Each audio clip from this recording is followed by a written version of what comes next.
আমি যখন খাস পর্দা করতাম তখন একেবারে ভোরের দিকে আফসা অন্ধকার থাকতেই বোরকা না পরেই আমার 30 মিটার দূরে এক ফ্রেন্ডের বাসায় গিয়েছিলাম। ভেবেছিলাম যাবো কি আসবো, বোরকা পরবো না, অন্ধকার থাকতেই চলে আসবো। কিন্তু তার সাথে কথা বলতে বলতে কখন যে দিনের আলো ফুটে গেছে টেরই পাইনি। হায় আল্লাহ, এখন আমি কিভাবে যাব? সবকিছু ঝকঝক পরিষ্কার দেখা যাচ্ছিল। তখন তেমন শীত ছিল না, কোন রকম শীত ছিল, কিন্তু মুহূর্তের মধ্যে সবকিছু কুয়াশায় আফসা হয়ে গেল। আমি পুরো অবাক হয়ে গেলাম, এই মুহূর্তে কুয়াশা কোথা থেকে এলো? সেই সাথে রাজ্য জয়ের হাসি নিয়ে বাড়িতে এসেছিলাম। আমাকে কেউ দেখতে পায়নি। ইহ, কি মজা!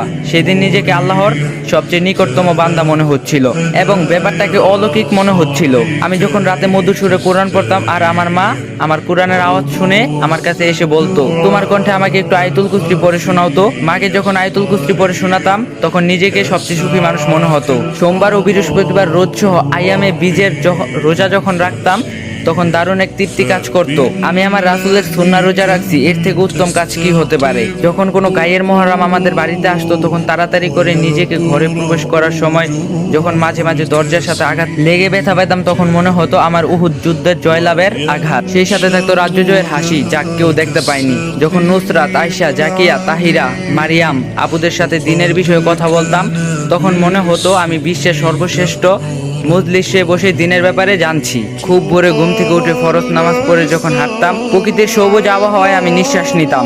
আমার মনে হলো আমার কোনো দীর্ঘশ্বাস নেই, সব ছুটি নিয়েছে। যখন সিরাত পড়তাম তখন দুই গণ্ডদেশ বেয়ে অশ্রু ফোয়ারা বয়ে যেত। মনে হতো যদি আমিও থাকতাম সেই সময়ে কতই না ভালো হতো। বাইতুল মুসাফির বই যখন পড়তাম তখন হৃদয়ের কাবাকে ধারণ করছিলাম। কল্পনা করে কতই না তৃপ্তি পেয়েছিলাম। মানুষের দেওয়া আঘাত, দুঃখ, কষ্ট আমার বুক রেখাপাত করেনি। আমি হেসে উড়িয়ে দিতাম। মনে মনে বলতাম আমি তো অপেক্ষা করি, শান্তি কামনা করি আমার পরকালের জন্য। আলহামদুলিল্লাহ, কল্পনা করতাম জান্নাত নিয়ে, যেন কল্পনাতেই থাকে অনাবিল শান্তি। রমজান মাসে 27 রোজার দিন যখন কোরআন খতম দিতাম মনে হতো আমি বিজয়ী। গভীর রাতে যখন জাহান্নামে বসে আমি হু হু করে কান্না করতাম মনে হতো বুকে জমে থাকা পাথর সরে গেছে, একদম হালকা লাগছে। কি দারুণ মজার তৃপ্তিকর শান্তি ছিল সেই দিনগুলা। আজ আমি সেই দিনগুলা থেকে বঞ্চিত। জীবন আর সহজ নেই, কেমন জটিল আর দুর্বল হয়ে গেছে। ভেতরে জমা হয়েছে যুক্তির পাহাড়। শুনলাম এবং জানলাম টাইট মুমিন আর নেই। আমি আবার আগের মতো কিভাবে হতে পারি? কিভাবে আমার তারা ঝলমল করে হেদায়েত পুনরায় পেতে পারি? এমন কেউ কি আছেন যিনি হেদায়েত হারিয়ে ফেলেছিলেন এবং পুনরায় ফিরে পেয়েছিলেন এবং আল্লাহর পথে ফিরে এসেছিলেন?